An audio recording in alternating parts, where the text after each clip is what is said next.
Hello, today I'm going to be talking about something that I think might be quite important, especially if you have like a bad relationship dynamic. I think this video will help you. So, let's get straight into it. Let's imagine that you only speak English and you go to a vacation to, let's say, China.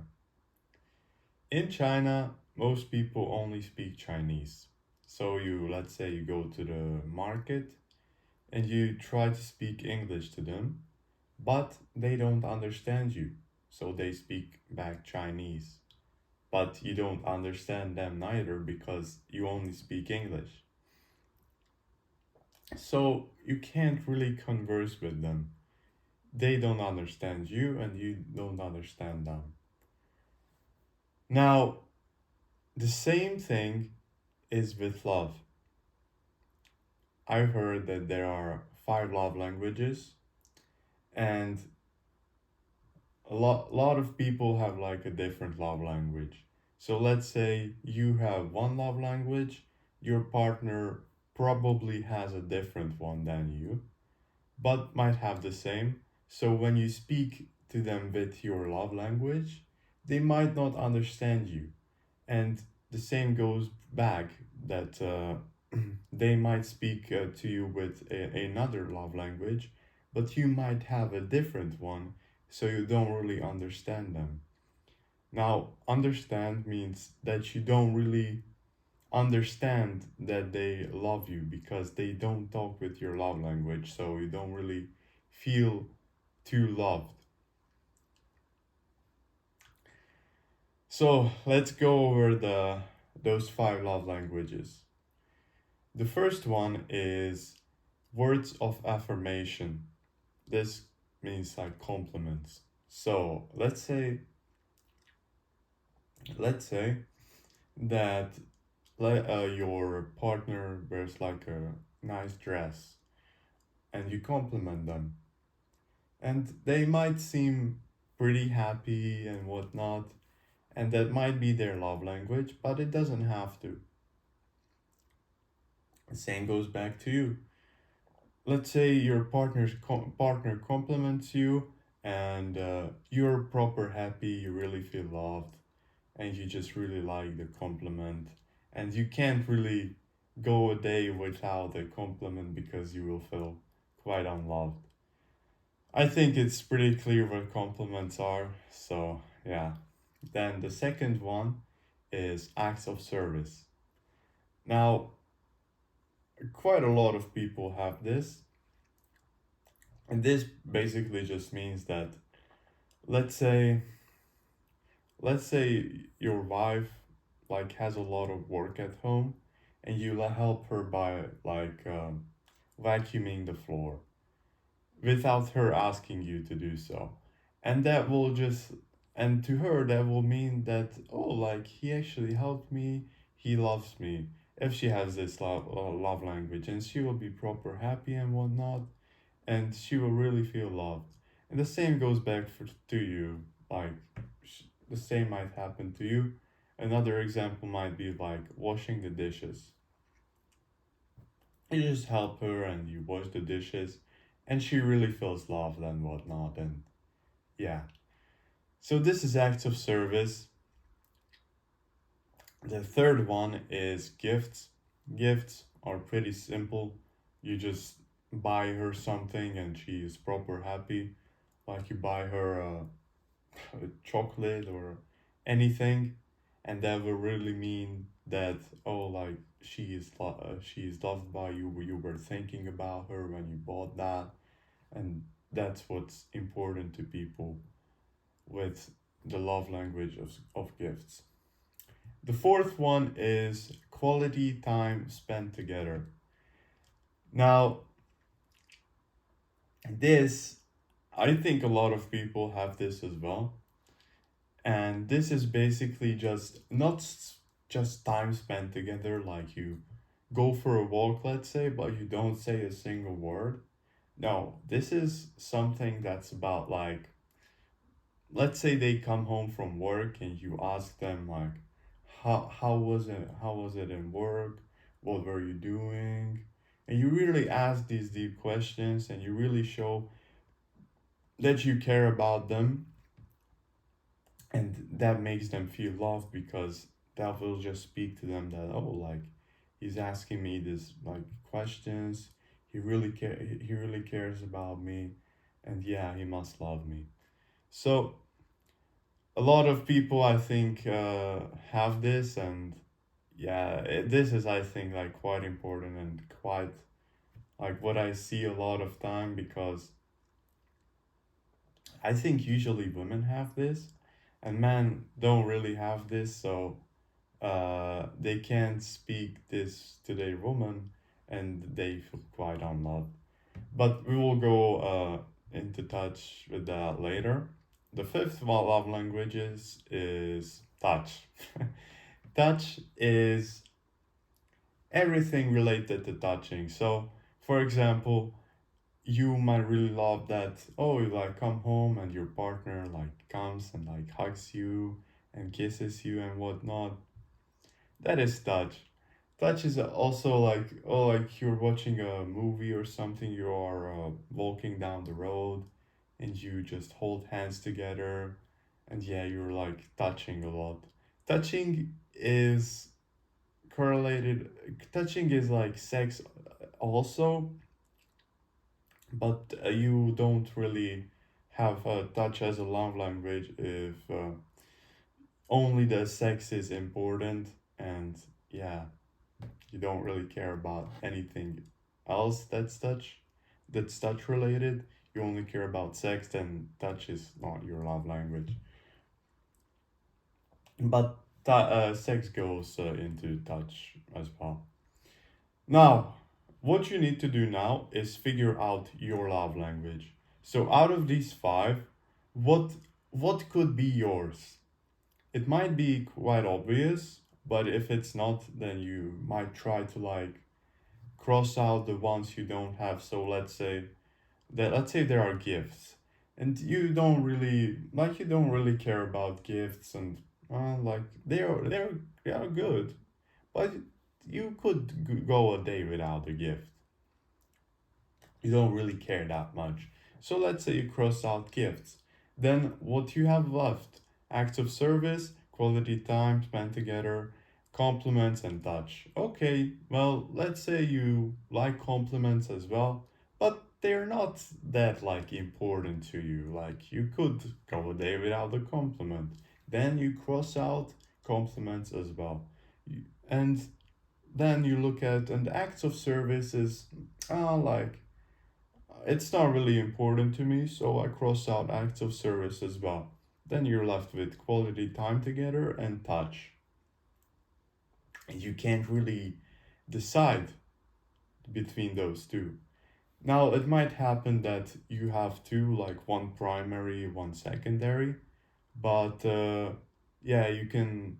So, let's say your primary is touch and your secondary is quality time spent together. If your partner doesn't speak your love language, which is in this case touch, then you won't really feel too loved. Your love tank will not be full, and yeah, you won't really feel loved. You will not have like a good relationship dynamic if you both don't speak the other's love language. So if you when you figure out your love language, which is, let's say, touch, then you have to figure out your partner's love language. Now this might be harder, but I think like this can be quite obvious as well. They might tell you, for example, with like quality time spent together, they might tell you that, oh, like you never ask me questions about how my day was going or anything. So they might tell you, but they might not as well. This is especially harder if their love language is full and you speak their love language, and she speaks back your love language too, so you don't have a problem with this. But in that case, it's just better to like know about, it's just good to know about others love language. So you can try like crossing out the ones you think they don't have as well.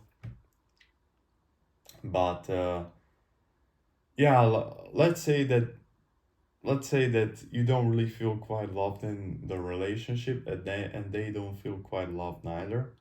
So what you can do is maybe you come home from work and like you say, "Oh, how full is your love tank, and what can I do to increase it?" And they might tell you that, "Oh, like come and wash the dishes with me." And you come and go and wash the dishes with them, and their love tank increases, which means that they feel more loved by you. And that is so good. And then they maybe ask you back as well, like, "Oh, like how full is your love tank, and how can I increase it?"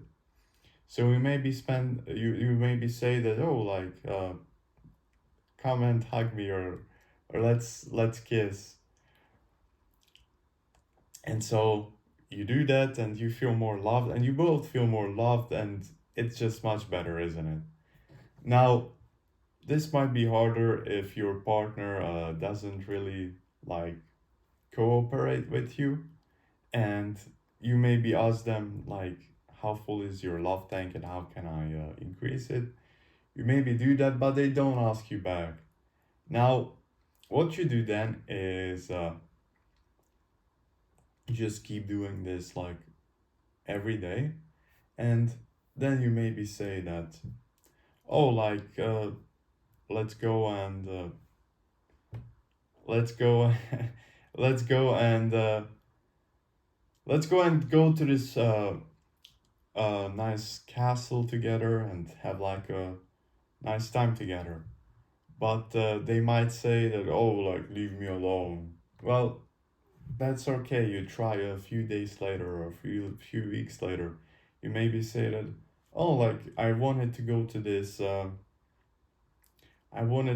the nearby city for a long time. Can you go with me?" And we could potentially have like a nice little time together. Now, let's say they say yes. So you were increasing their love tank for like weeks, and now they choose to increase yours as well, which is great because now you will both feel loved and whatnot. In my opinion, this is really important. Like, especially if you don't really feel loved in a relationship, and you know that the other partner probably doesn't neither, but you really try and do your best to make them feel loved and to have a good relationship, but nothing is helping. Now, this is quite something that could help, because when I was reading, there's a book about this called The Five Love Languages by Gary Chapman. But when I was reading about this, like there was like a story of like a man and a woman being married for 30 years or something, and they didn't really feel loved. And when they got to know about the five love languages and they started to speak the other's love language, they felt like back in dating, and they never believed that it could happen. And yeah, that was just so nice to them. So when you're in a relationship and you don't really feel loved, and the other doesn't really feel loved as well, you can maybe try, you maybe even know what their love language is. So you maybe like, you maybe go home and you know that the your partner, your wife's, your girlfriend's love language is, let's say, touch. You go home from work and you just really like go and like hug them and give them like a nice little kiss, and they will be like, "Oh, like what was that? That's great." and they will feel loved. And you maybe you can even like tell them what your love language is, and they could start speaking it as well. But if they don't, just do what I told you before, and yeah, that might help as well. Now, there are people that might say that, oh, like, I won't change for my partner. I'm not gonna change. I'm not gonna change my love language just for her benefit. You don't have to change your love language.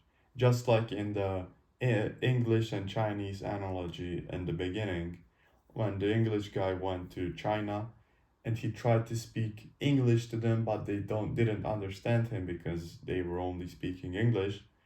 Well, what you can do is learn Chinese, and when you actually go to China, you speak Chinese with them and they understand you, and even they are more happier there that they understand you and that you speak Chinese, and you don't really have to like show them what you want, like talk with these little signs and whatnot when you don't really speak the other's language.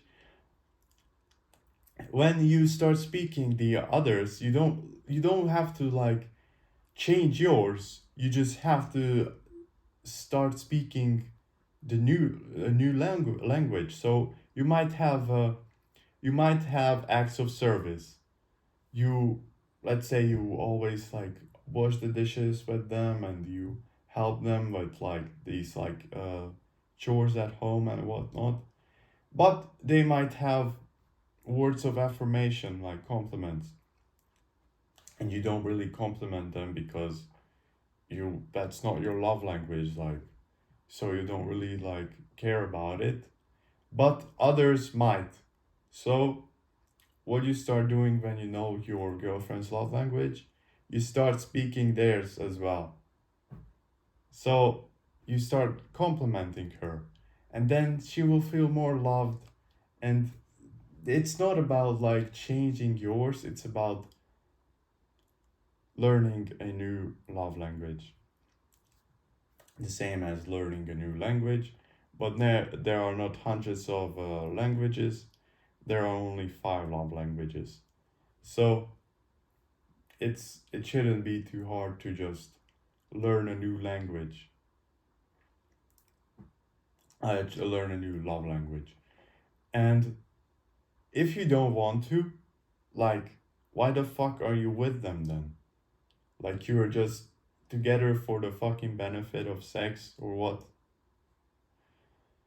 If you want to make your partner feel loved, which I think, like, let's say you are married for like 30 years, and you, oh, like, I don't care if she feels loved, I don't care about her, then why the fuck are you with her even? Right? So, what could really help for you to both feel loved is actually learning the other's love language and start speaking theirs. Thank you for watching, and see you in the next video. Goodbye.